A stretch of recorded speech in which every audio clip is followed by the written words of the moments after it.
ओम शांति। शास्त्रों में गायन है कि जब ब्राह्मण यज्ञ रचते थे तो उस यज्ञ में असुर विघ्न डालते थे, परंतु वास्तविकता ये है कि सारे कल्प में एक बार संगम युग पर स्वयं रुद्र भगवान आकर राजस्व अश्वमेध यज्ञ रचते हैं, जिस यज्ञ में बाबा रचने के लिए सर्वप्रथम ब्रह्मा मुख से हम ब्राह्मण आत्माओं को उत्पन्न करते हैं, हमारी रचना करते हैं और साथ ही इस यज्ञ में हमारा तन, मन, धन, समय, श्वास, संकल्प सब सूक्ष्म और स्थूल सर्व सामग्री सदाकाल के लिए इस यज्ञ के अंदर स्वाहा हो जाए, ताकि एक नई दुनिया का आगाज हो सके।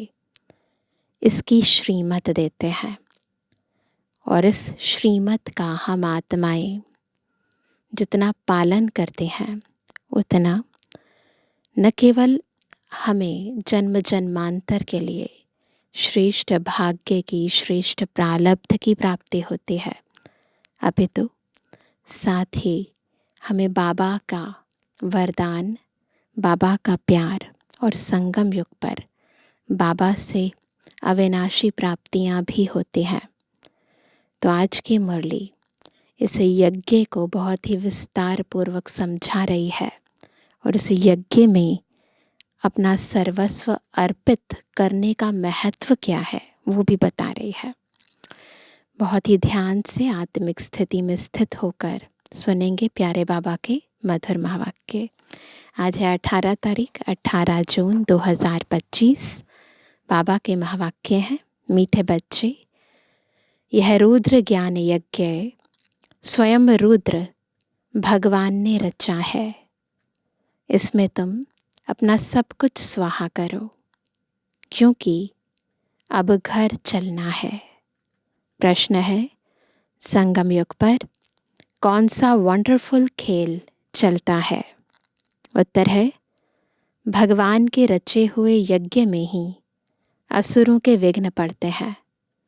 यह भी संगम पर ही वंडरफुल खेल चलता है। ऐसा यज्ञ फिर सारे कल्प में नहीं रचा जाता। यह है राजस्व अश्वमेध, स्वराज्य पाने के लिए इसमें ही विघ्न पड़ते हैं। हम कोशिश करते हैं कि हमारी कर्मेंद्रियों पर संपूर्ण नियंत्रण हो जाए, और माया क्या करती है?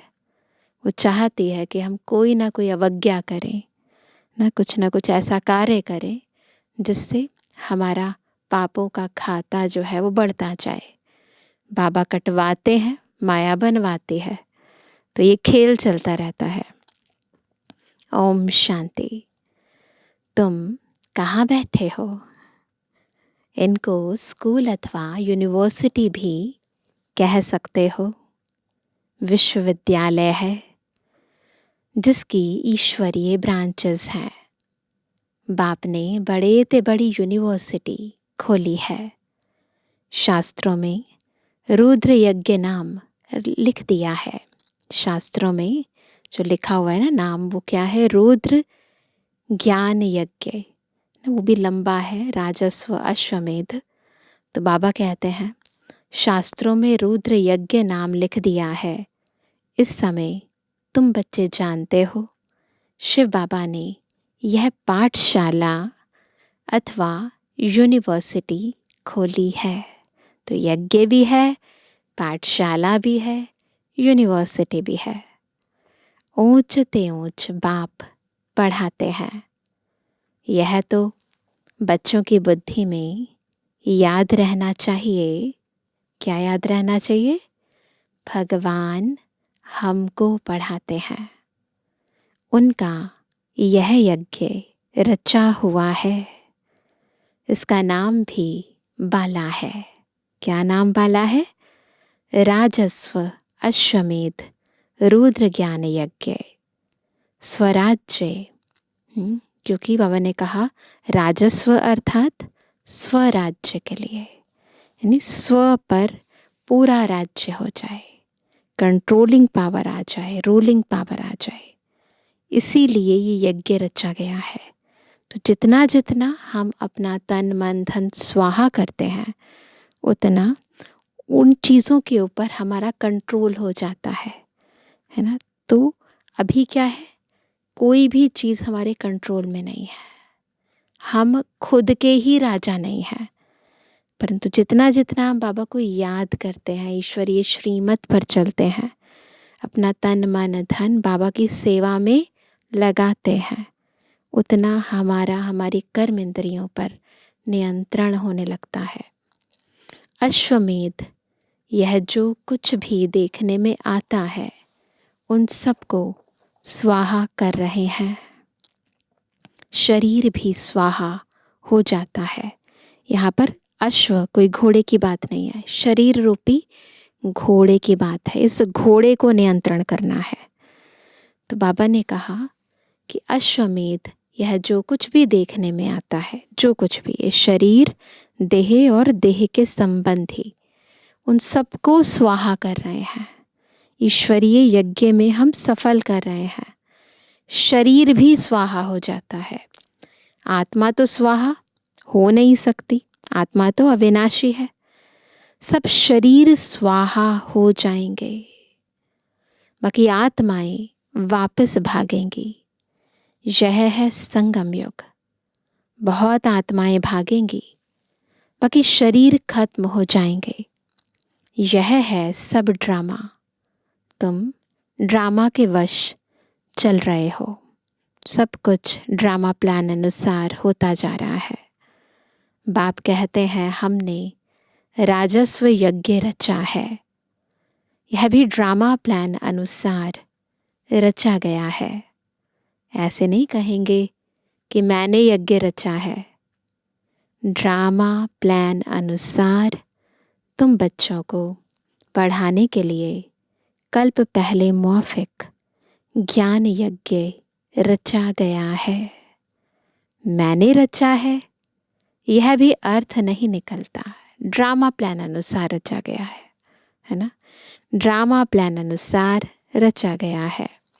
कल्प कल्प रचा जाता है। यह ड्रामा बना हुआ है ना, सब चीज़ें ड्रामा प्लान अनुसार हो रही हैं। ड्रामा प्लान अनुसार एक ही बार यज्ञ रचा जाता है। यह कोई नई बात नहीं है। ड्रामा हूबहू रिपीट हो रहा है, इसीलिए कोई नई बात नहीं है। अभी बुद्धि में बैठा है, बरोबर 5000 वर्ष पहले भी सतयुग था। अब समझ आता है कि कोई भी चीज़ नई नहीं है। आज से 5000 वर्ष पहले भी सतयुग था। अब चक्र फिर रिपीट हो रहा है। फिर से नई दुनिया स्थापन हो रही है। नथिंग न्यू, ये याद रहता है बुद्धि में। तुम नई दुनिया में स्वराज्य पाने के लिए पढ़ रहे हो। पवित्र भी ज़रूर बनना है ना। एक है स्वराज्य, फिर है पवित्रता। बनते भी वही है जो ड्रामा अनुसार कल्प पहले बने थे, अभी भी बनेंगे। साक्षी हो, ड्रामा को देखना होता है। बिल्कुल साक्षी होकर देखो संपूर्ण ड्रामा को। और फिर पुरुषार्थ भी करना होता है। बच्चों को मार्ग भी बताना है। मुख्य बात है पवित्रता की। बाप को बुलाते ही हैं कि आओ पवित्र बनाकर हमको इस छीछी दुनिया से ले जाओ। बुलाया इसीलिए बाबा को, पतित पावन आओ, है ना। और डेफिनेटली इस दुनिया के अंदर सब पतित हैं, इनको पावन बनाएंगे तो शरीरों को तो खत्म होना पड़ेगा और आत्माएं भी पवित्र बनकर पवित्र धाम, शांति धाम ज़रूर जाएंगे।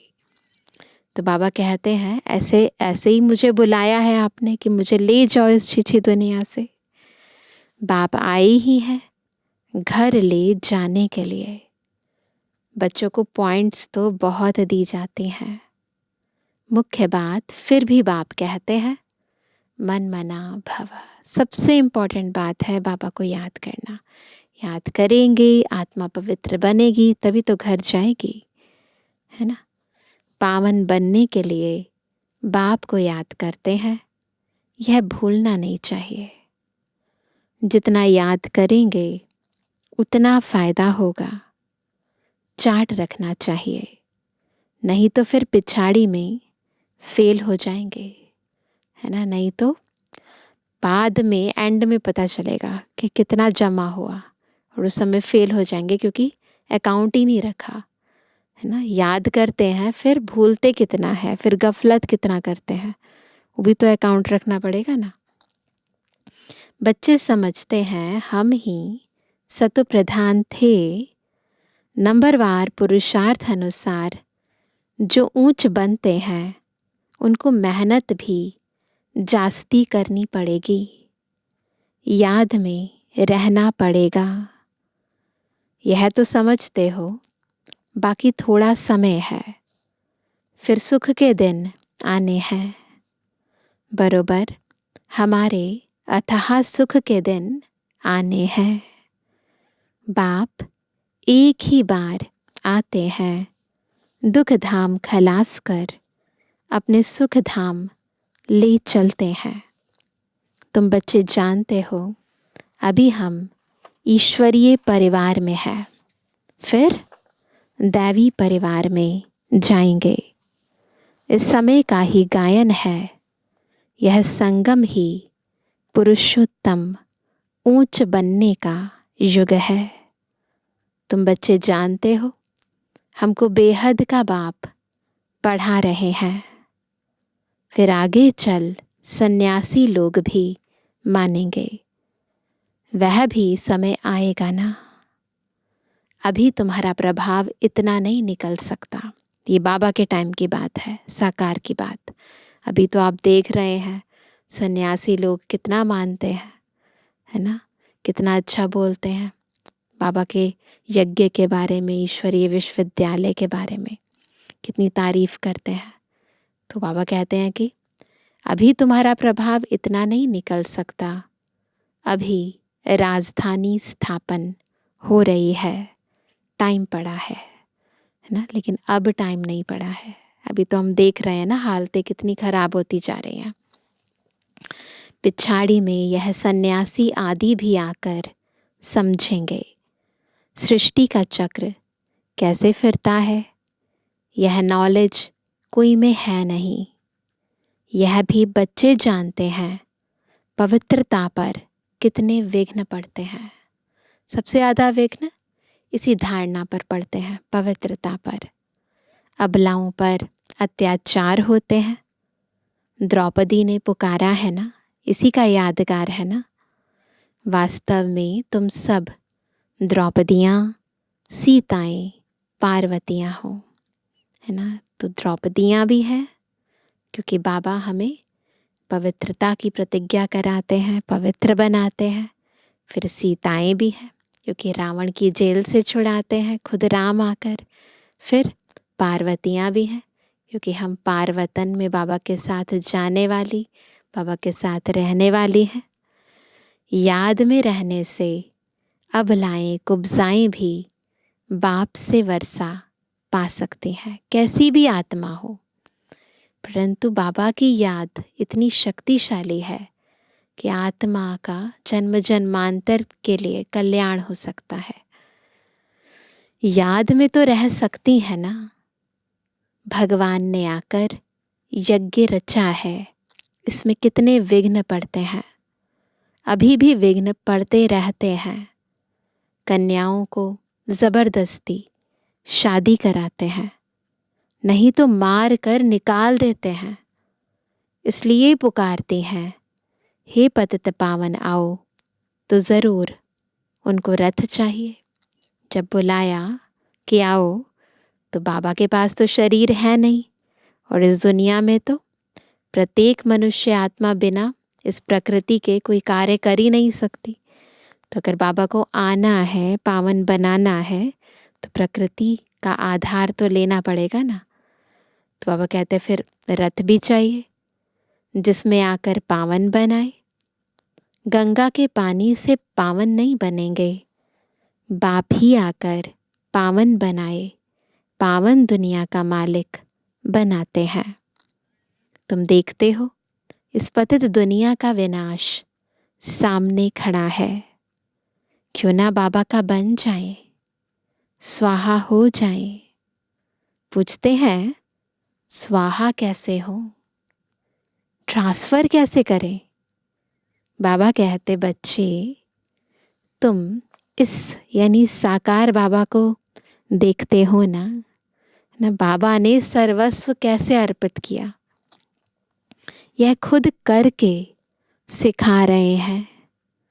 जैसा कर्म हम करेंगे, हमको देख और करेंगे। बाबा ने किया, बाबा को देखकर कितनों ने किया ना, हम करेंगे, हमें देखकर और करेंगे, है ना। बाप ने इनसे कर्म कराया ना, सैंपल तैयार किया ना शिव बाबा ने, सारा यज्ञ में स्वाहा कर दिया ब्रह्मा बाबा ने। स्वाहा होने में कोई तकलीफ थोड़ी है ना, सब मन बुद्धि का खेल है। मन और बुद्धि से स्वाहा किया तो बस सब कुछ स्वाहा हो गया, है ना। यह न बहुत साहूकार न गरीब था, साधारण था। यज्ञ रचा जाता है तो उसमें खान पान की सब सामग्री चाहिए ना। यह है ईश्वरीय यज्ञ। ईश्वर ने आकर इस ज्ञान यज्ञ की स्थापना की है, तुमको पढ़ाते हैं। इस यज्ञ की महिमा बहुत भारी है।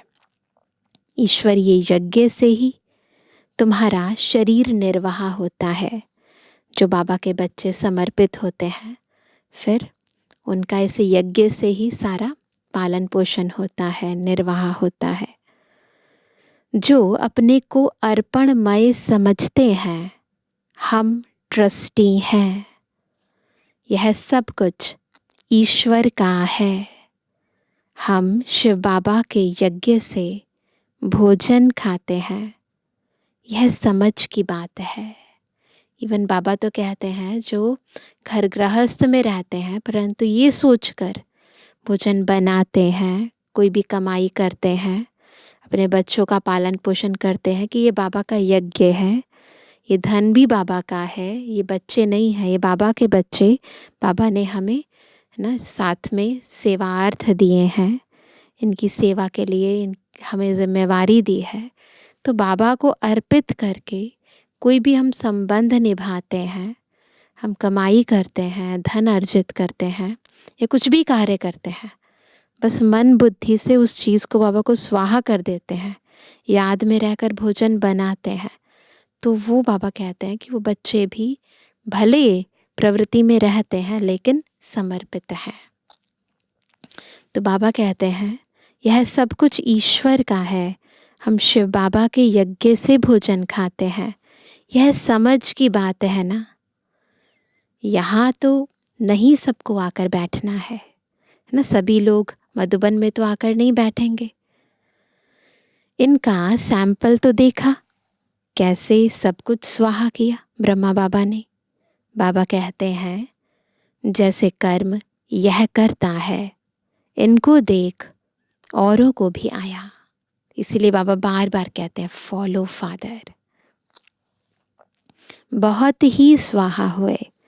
ब्रह्मा बाबा ने किया तो बाबा को देखकर बहुत सारे स्वाहा हुए। जो हुए वह अपना वर्षा लेते हैं। बुद्धि से भी समझा जाता है आत्मा तो चली जाएगी, बाकी शरीर सब खत्म हो जाएंगे। यह बेहद का यज्ञ है, हद का यज्ञ नहीं है। कोई बाह्य सामग्री स्वाहा नहीं करनी है, ये बेहद का यज्ञ मन बुद्धि से सब सूक्ष्म स्थूल स्वाहा करना है। ईश्वरीय सेवा अर्थ लगाना है, इनमें सब स्वाहा होंगे। तुम बच्चों को समझाया जाता है कैसे बुद्धि से स्वाहा हो, नष्टो मोहा बन जाओ। बुद्धि से स्वाहा होना है, यही ध्यान रखना है। मन और बुद्धि से, मेरा नहीं बाबा का है, तेरा तेरा तुझको अर्पण करना है। यह भी जानते हो यह सारी सामग्री खाक हो जानी है। कितना बड़ा यज्ञ है। वहाँ फिर कोई यज्ञ नहीं रचा जाता है। कहाँ? सतयुग में। न कोई उपद्रव होते हैं। यह सब जो भक्ति मार्ग के अनेक यज्ञ हैं वह सब खत्म हो जाते हैं। ज्ञान सागर एक ही भगवान है। वही मनुष्य सृष्टि का बीज रूप है। सत चैतन्य है। शरीर तो जड़ है, आत्मा ही चैतन्य है। वह ज्ञान सागर है। तुम बच्चों को ज्ञान सागर बैठ पढ़ाते हैं। वह सिर्फ गाते रहते हैं और तुमको बाबा सारा ज्ञान सुना रहे हैं। सोचो, दुनिया वाले बस भगवान की महिमा गाते हैं, प्यार का सागर, ज्ञान का सागर, लेकिन हम तो प्रैक्टिकल अनुभव करते हैं। ज्ञान कोई बहुत तो है नहीं। वर्ल्ड का चक्र कैसे फिरता है यह सिर्फ समझाना है। यहाँ बाप तुमको खुद पढ़ा रहे हैं। कहते भी हैं साधारण तन में प्रवेश करता हूँ। भागीरथ भी मशहूर है। साधारण तन में प्रवेश करते हैं, श्रीमद् भगवद गीता में लिखा है। फिर भागीरथ भी है, भाग्यशाली रथ भी है। जरूर मनुष्य ही होगा जिसमें बाप आएगा।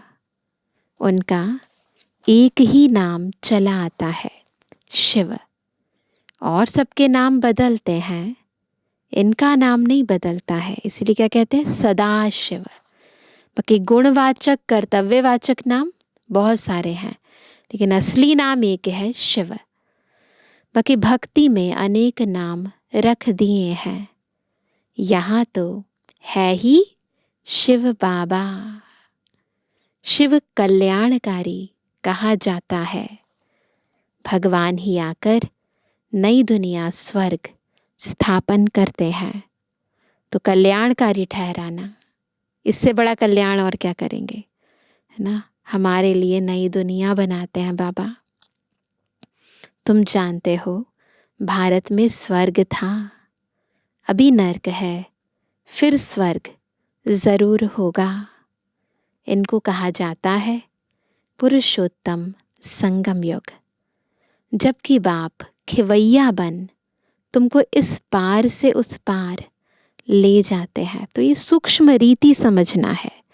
संगम युग है, बाबा आए हैं हम आत्माओं को कलयुग से निकालकर सतयुग की ओर ले जा रहे हैं, है ना। तो ये समझने की बातें हैं।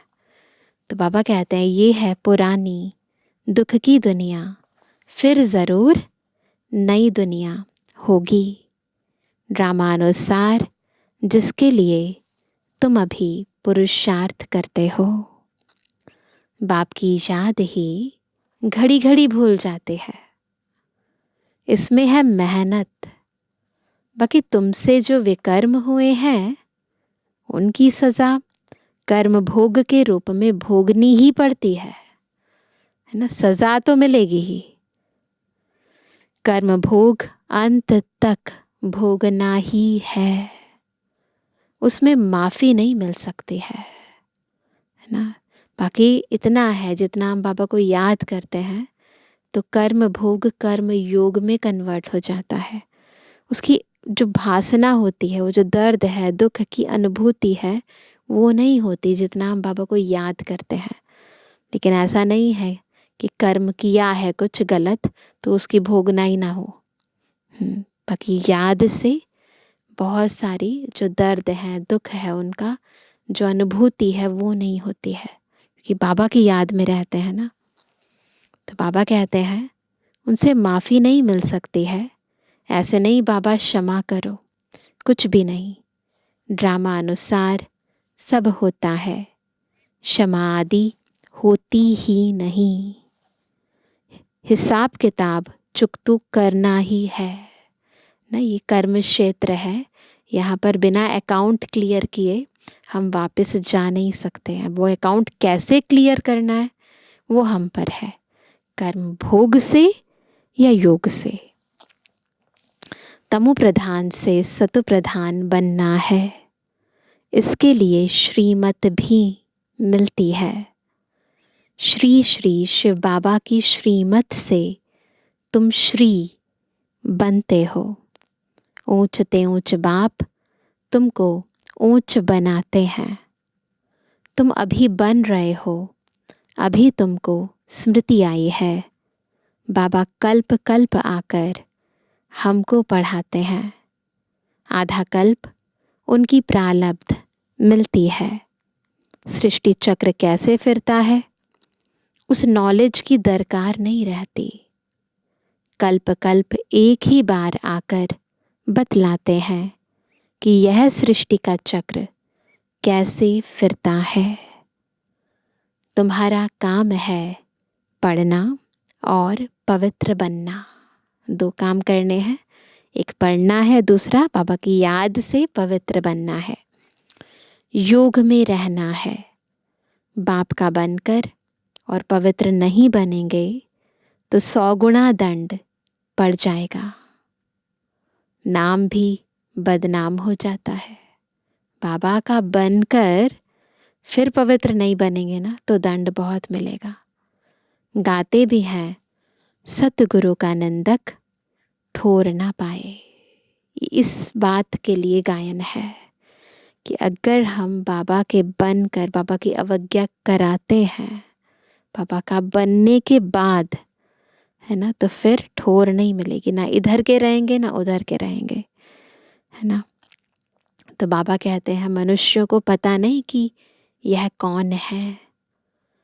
सत बाप ही सतगुरु सत टीचर होगा ना। तुमको पढ़ाते वह हैं, सच्चा सतगुरु भी है। जैसे बाप ज्ञान का सागर है, तुम भी ज्ञान के सागर होना। बाप ने तो सारा ज्ञान दे दिया है। जिसने जितना कल्प पहले धारण किया है उतना ही करेंगे। पुरुषार्थ करना है। कर्म बगैर तो कोई रह ना सके। कितने भी हठ योग आदि करते हैं, वह भी कर्म है ना। यह भी एक धंधा है आजीविका के लिए। नाम होता है, बहुत पैसा मिलता है, पानी पर आग पर चले जाते हैं, सिर्फ उड़ नहीं सकते हैं। बहुत सारे साधु सन्यासी ऐसे करते हैं ना, उसमें तो पेट्रोल आदि चाहिए ना, उड़ने के लिए तो पेट्रोल चाहिए, लेकिन इनसे फ़ायदा तो कुछ नहीं, पावन तो बनते नहीं। ये सब कुछ करने से कोई फ़ायदा नहीं होता है, आत्मा कोई पवित्र नहीं बनती है। साइंस वालों की भी रेस है, वो भी दिखाते हैं अपना। उनकी है साइंस की रेस और तुम्हारी है साइलेंस की। वो साइंस की अति में जाते हैं और हम साइलेंस की अति में जाते हैं।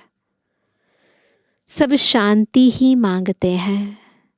बाप कहते हैं शांति तो तुम्हारा स्वधर्म है। चाहे वो सन्यासी लोग हैं वो भी शांति ही चाहते हैं, फिर साइंस वाले भी जो भी इन्वेंशन करते हैं वो भी शांति में ही करते हैं। बाबा कहते हैं तुम क्या करते हो? तुम्हारा तो स्वधर्म ही शांति है ना। अपने को आत्मा समझो, अपने घर चलना है शांति धाम। यह है दुख धाम, हम शांति धाम से फिर सुख धाम में आएंगे। यह दुख धाम खलास हो जाना है। यह अच्छी रीति धारण कर फिर औरों को धारण कराना है। ये बात पक्की कर लेनी है। बाकी थोड़े रोज़ हैं वह पढ़ाई पढ़कर फिर शरीर निर्वाह अर्थ माथा मारना पड़ता है। दुनिया में जो पढ़ाई पढ़ते हैं तो पहले तो इतने साल पढ़ाई पढ़ी और उसके बाद फिर आजीविका के लिए नौकरी करनी पड़ती है या बिजनेस करना पड़ता है, फिर वो करना पड़ता है। तकदीरवान बच्चे फ़ौरन निर्णय ले लेते हैं कि हमें कौन सी पढ़ाई पढ़नी है। तो ये भी भाग्य की बात है ना। उस पढ़ाई से क्या मिलता है और इस पढ़ाई से क्या मिलता है। इस पढ़ाई से तो 21 जन्मों की प्रारब्ध बनती है। तो ये भाग्य की बात है। बुद्धि से काम लेते हैं जो समझ जाते हैं इस बात को कि ईश्वरीय ज्ञान का महत्व कितना है, तो फिर वो अपना समय, शक्ति, श्वास फिर दुनिया में व्यर्थ नहीं गवाते, वो ईश्वरीय सेवा में लगाते हैं। तो ख्याल करना चाहिए कि हमको कौन सी पढ़ाई पढ़नी है। जिसको बेहद के बाप से वर्षा पाना है वह बेहद की पढ़ाई में लग जाते हैं, परंतु ड्रामा प्लान अनुसार कोई की तकदीर में नहीं है। ये भी ड्रामा प्लान अनुसार है ना। ऐसे किसी को हम दोषी नहीं ठहरा सकते कि ये क्यों और ये क्यों नहीं, सब ड्रामा प्लान अनुसार है। तो पापा कहते हैं अगर कोई की तकदीर में नहीं है तो फिर उस पढ़ाई में चटक पड़ते हैं। यह पढ़ाई नहीं पढ़ते, कहते फुर्सत नहीं मिलती। वहाँ भी तो पढ़ाई बहुत है ना। बाबा पूछते हैं कौन सी नॉलेज अच्छी, उनसे क्या मिलेगा और इनसे क्या मिलेगा। कंट्रास्ट देखो दोनों का। कहते हैं बाबा जिस्मानी पढ़ाई से क्या मिलेगा, थोड़ा करके कमाएंगे। यहाँ तो भगवान पढ़ाते हैं। हमको तो पढ़कर राजाई पद पाना है, तो ज़्यादा ध्यान किस बात पर देना चाहिए। कोई तो फिर कहते बाबा वह कोर्स पूरा कर फिर आएंगे। ये भी कहते हैं कहीं कि वो पढ़ाई कंप्लीट हो जाएगी ना फिर आएंगे। बाबा समझ जाते हैं इनकी तकदीर में नहीं है ना। क्या होना है सो आगे चल देखना है। समझते हैं शरीर पर भरोसा नहीं है तो फिर सच्ची कमाई में लग जाना चाहिए ना। समय का क्या भरोसा। जिसकी तकदीर में है वही अपनी तकदीर जगाएंगे। पूरा जोर लगाना है। हम तो बाप से वर्षा लेकर ही छोड़ेंगे, तो पूरा जोर लगाना चाहिए। बेहद का बाबा हमको राजाई देते हैं, तो क्यों ना यह एक अंतिम जन्म हम पवित्र बनेंगे। इतने ढेर बच्चे पवित्र रहते हैं। बाबा के कितने सारे बच्चे हैं पवित्र रहते हैं ना। झूठ थोड़ी बोलते हैं।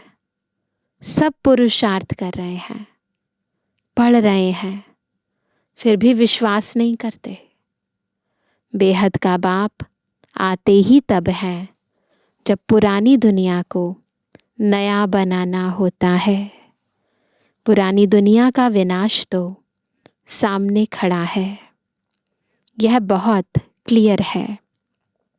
समय भी बरोबर वही है। अनेक धर्म भी हैं। सतयुग में होता ही एक धर्म है। यह भी तुम्हारी बुद्धि में है। तुम्हारे में भी कोई है जो निश्चय अर्जुन कर रहे हैं। अरे निश्चय करने में टाइम लगता है क्या। शरीर पर भी भरोसा थोड़ी है। कईयों को निश्चय करने में बहुत टाइम लग जाता है। पापा कहते इतना टाइम है कहाँ।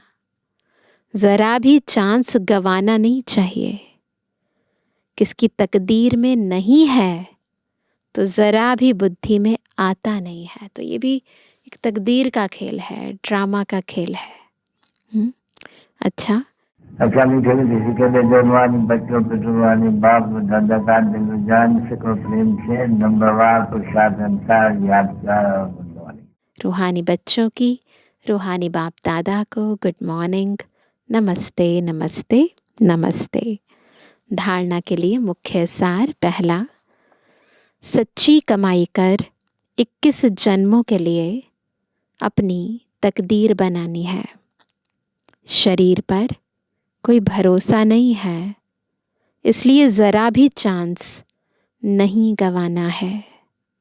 दूसरा, नष्टो मोहा बनकर अपना सब कुछ रुद्र यज्ञ में स्वाहा करना है।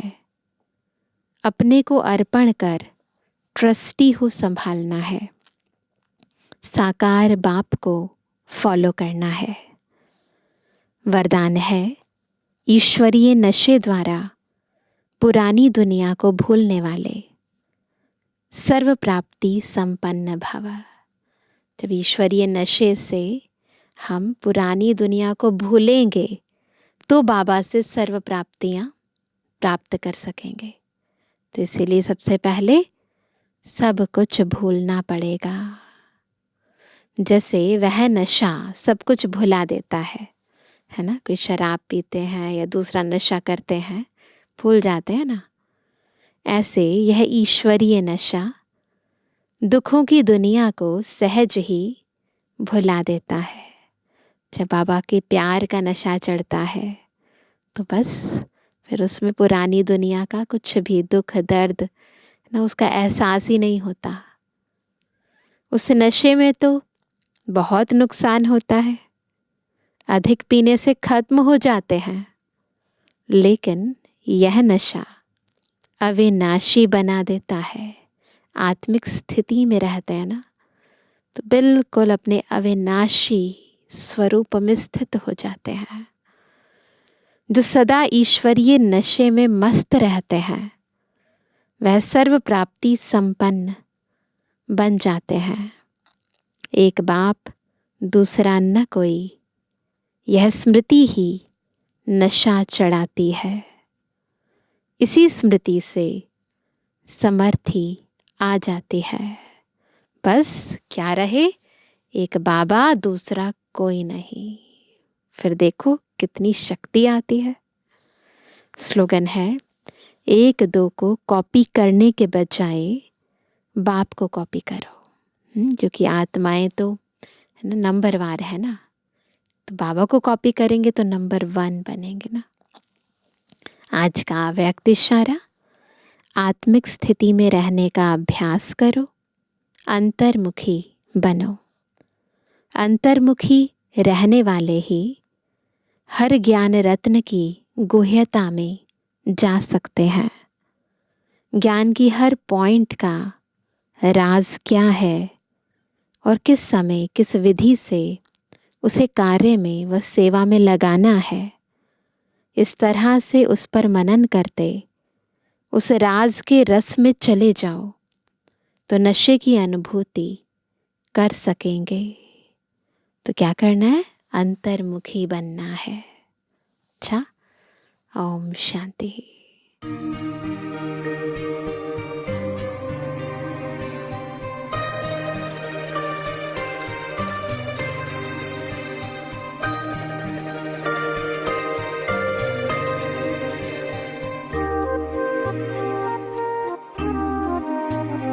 जो प्यार मिला मुझे तुमसे,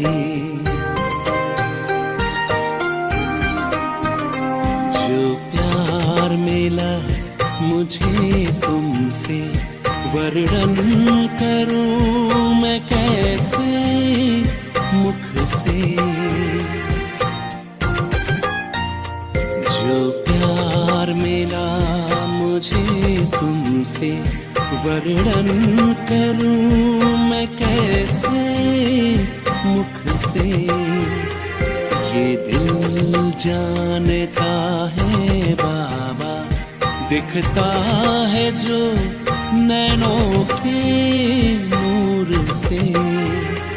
जो प्यार मिला मुझे तुमसे,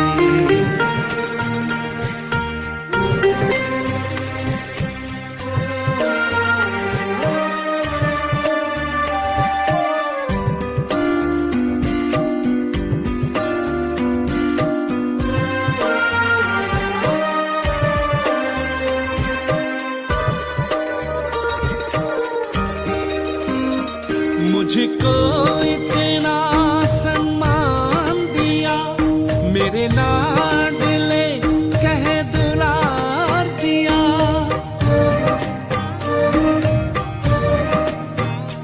मुझको इतना सम्मान दिया, मेरे लाडले कह दुलार दिया। मेरे इन भूलों को माफ किया और दिव्य गुणों से श्रृंगार किया। सांसों में समाए हो बाबा, भूल सकते नहीं तुम्हें भूल से। जो प्यार मेरा मुझे तुमसे।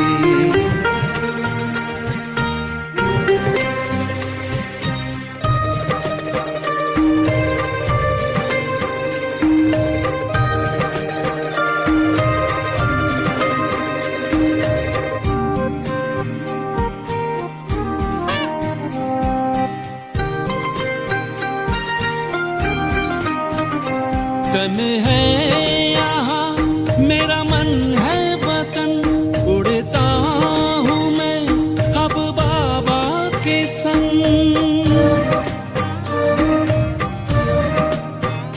तन है यहाँ मेरा मन है वतन, उड़ता हूँ मैं अब बाबा के संग।